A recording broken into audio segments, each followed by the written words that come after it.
In Hessen wird gebaut, gebaut, gebaut. Und trotzdem. Wir alle wissen, dass in der Region derzeit die Grundstückspreise extrem explodieren.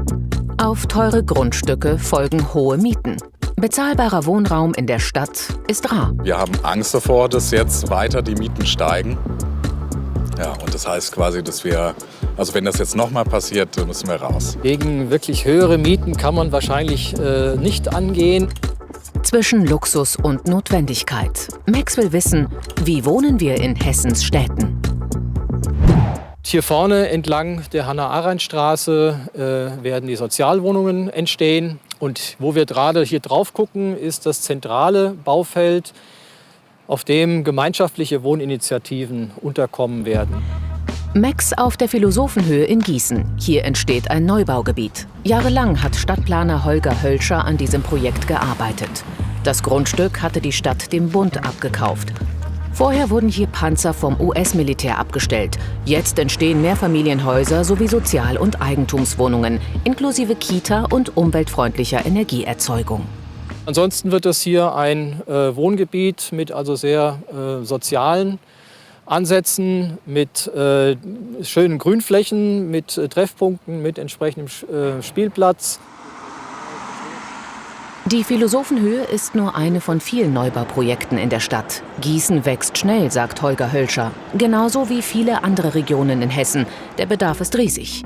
Bis 2040 braucht das Land Hessen 367.000 zusätzliche Wohnungen. Viele davon fallen aber nicht auf Gießen, sondern aufs Rhein-Main-Gebiet und Südhessen.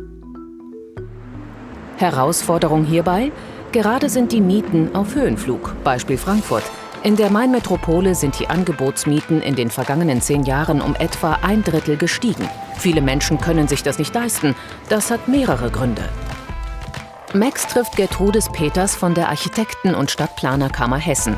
Frankfurt etwa sei beliebt. Die Stadt wächst schnell, die Grundstücke werden immer weniger und damit auch teurer. Egal ob auf dem freien Markt oder beim sozialen Wohnungsbau. Auffällig. Gleichzeitig gab es eine Entwicklung, dass bestimmte Wohnräume aus der sogenannten Belegungsbindung entlassen wurden. Das heißt, dass ein ganz bestimmter Wohnungstyp, nämlich bezahlbarer Wohnraum, geförderter Wohnraum, eben nicht mehr zur Verfügung stand. Heißt, vor allem der soziale Wohnungsbau muss sich erholen. Passiert das, kann sich die Mietlage am Markt etwas entspannen. Drum heißt die Losung der Stunde: bauen, bauen, bauen. Freie Flächen kaufen und verdichten, so viel es geht. Das Angebot nach oben treiben, damit die Preise für Mieten sinken. Dieser Bauboom scheint Früchte zu tragen. Ob auf dem freien Markt oder im sozialen Wohnungsbau. Allein im Jahr 2020 wurden in Frankfurt zusätzlich rund 4.700, in Gießen über 1.300 und in Kassel immerhin 680 neue Wohnungen gebaut. Wohnungen bauen, vor allem in den Metropolregionen, kann helfen. Besonders prekär ist die Lage in Südhessen. Max in Darmstadt. Immer mehr Menschen ziehen zu. Darmstadt wird attraktiver. Hoher Lebensstandard, gute Verkehrsanbindungen, eine Menge Arbeitgeber. Wir treffen auf unserer Reise durch Hessens Städte Marco, Lisa Marie und Arne. Wie wohnen Sie zurzeit? Ich wohne in einem Studentenwohnheim hier in Darmstadt-Bessungen. Das ist relativ neu gebaut worden in einer Zweier-WG mit meinem besten Freund zusammen. Insgesamt hat die Wohnung, ich glaube, 45 Quadratmeter. Natürlich mein Zimmer dann dementsprechend nur 13 und man teilt sich einen Wohn- und Essraum. Das ist dann schon relativ spartanisch. Wie viel zahlen Sie dafür? Ich zahle knapp 360 € für die 13 Quadratmeter. Wir suchen jetzt auch schon bestimmt 6, 7 Monate oder so und gucken uns immer wieder Wohnungen an. Natürlich ist es auch mit Tier noch mal ein bisschen anstrengender. Aber grundsätzlich ist es in Darmstadt schon ganz, ganz lange einfach ein Problem, irgendwie Wohnraum zu finden, der bezahlbar ist. Also perspektivisch suchen wir eigentlich nach Eigentum, nach einer Eigentumswohnung, finden aber nichts, zumindest nichts, was wir bezahlen können. Ja, und wir haben Angst davor, dass jetzt weiter die Mieten steigen. Ja, und das heißt quasi, dass wir, also wenn das jetzt nochmal passiert, dann müssen wir raus. Dabei wollen viele Vermieter gar nicht, dass es so weit kommt. Eigentlich. Max spricht mit Thomas Bellmer von Haus und Grund in Darmstadt. Er vertritt die Interessen von tausenden Vermietern, berichtet von der anderen Seite. Hinter hohen Marktmieten steckt eine gewisse Marktlogik, erfahren wir. Der Vermieter muss eben irgendwo an der ortsüblichen Miete bleiben, um die Werthaltigkeit seines teuer gebauten Hauses zu erhalten. Ansonsten wird das Haus irgendwann, wenn er lange nicht erhöht, wird das an Marktwert verlieren. Es wird schwieriger, die Instandhaltung zu betreiben, die durch hohe Handwerks- und Baukosten insgesamt steigen. Er wird auch den energetischen Anforderungen der Zukunft nicht gerecht werden können, wenn er seine Miete da lässt, wo sie vor 15 Jahren war. Viele Vermieter hätten also keine andere Wahl, sagt Bellmer. Vor allem dann, wenn es darum geht, energetisch zu bauen. Denn dabei müssten Vermieter viele Auflagen einhalten. Gerade bei alten Wohnungen könnten die bei Sanierungen kaum eingehalten werden, wenn die Mieten niedrig wären. Einen bösen Willen hinter höheren Mieten lässt Bellmer so nicht durchgehen. Es gibt sicherlich auch börsennotierte Vermieter, bei denen es in erster Linie auf die Rendite ankommt. Aber auch da stellen wir ein Umdenken fest. Also ich denke, dass es verfehlt wäre, den Vermietern in ihrer Allgemeinheit vorzuwerfen, es handele sich um Geldgeier. Vielmehr handelt es sich in vielen Fällen um Menschen, die Altersvorsorge betreiben. Und es handelt sich aber auch da um Menschen, die sagen, wir wollen Wohnraum bereitstellen.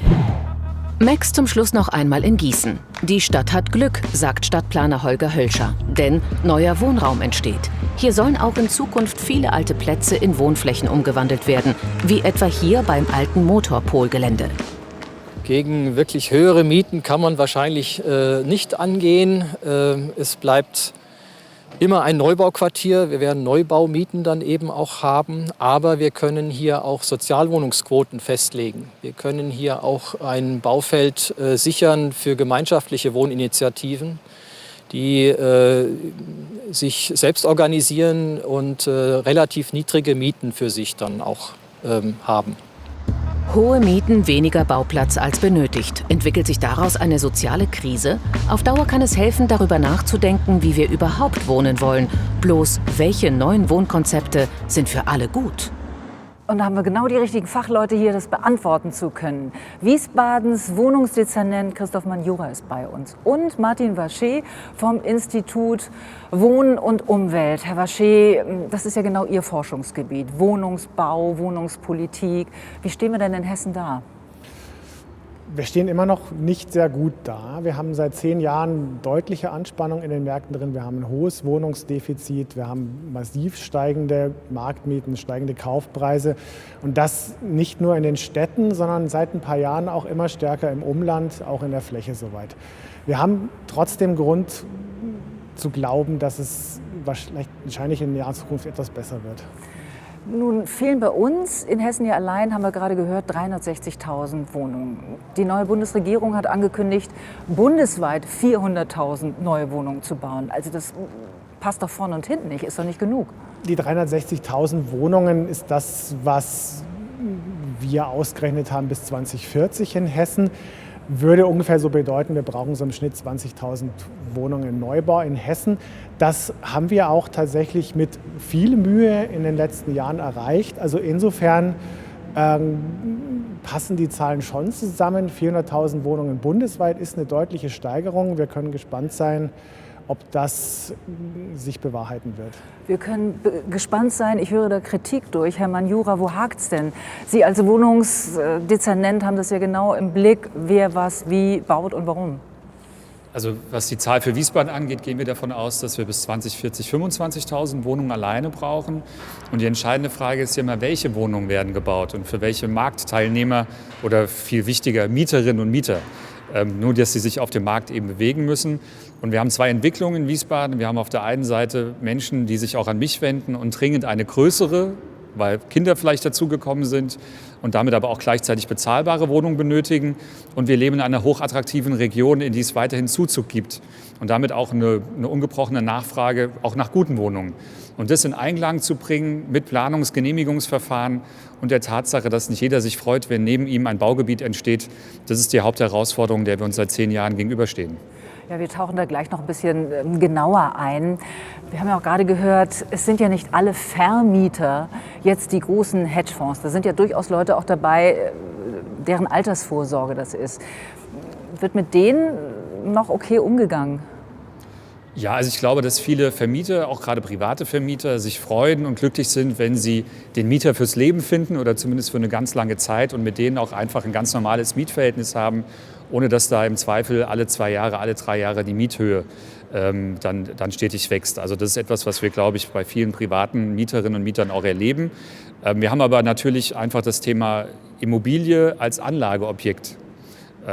Und da haben wir einfach die Situation, dass das nochmal zusätzlich Druck auf dem Wohnungsmarkt gibt, weil es da eben auch um Renditeerwartung geht. Das sind aber nicht die kleinen privaten Vermieter, das sind die eben erwähnten Hedgefonds oder halt einfach auch Versicherungsgesellschaften, was weiß ich wer, der jetzt mittlerweile Akteurinnen und Akteure, die in der Anlage von Immobilien eben auch eine Geldanlage sehen. Und da können Sie als Stadt nicht mitbieten und sagen, dann kaufen wir das halt.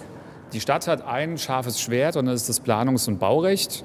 Auf der einen Seite, weil sie muss dort, wo keine Planung, kein Baurecht vorliegt, das erst schaffen und kann es an Bedingungen knüpfen. Und auf der anderen Seite ist eine Sache, die extrem verknappend wirkt, Gut und Boden. Das heißt, aktive Bodenpolitik, Grundstücke akquirieren, ankaufen und selbst Akteur sein, weil es eben ein Markt ist. Das ist etwas, was die Städte zumindest in den Ballungsräumen heute in ihr Stammbuch schreiben müssen und auch selbst agieren müssen.